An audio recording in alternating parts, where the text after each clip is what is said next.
So, Andy, here is your barn. So, what are we to find in it?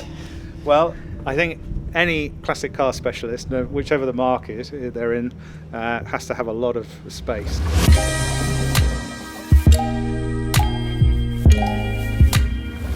Yes. And space is expensive, so we end up in places like barns on farms like this.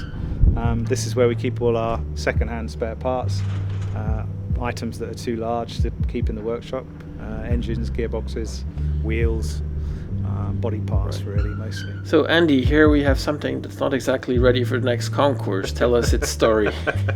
I bought this Sebring as part of a job lot of spare parts, and it came with another car that was literally just a rolling chassis, having had the body cut off it at some point.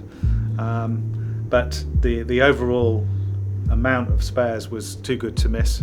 And when it came to it, I thought I was going to just put this into the great scrapyard in the sky, but I decided to keep it.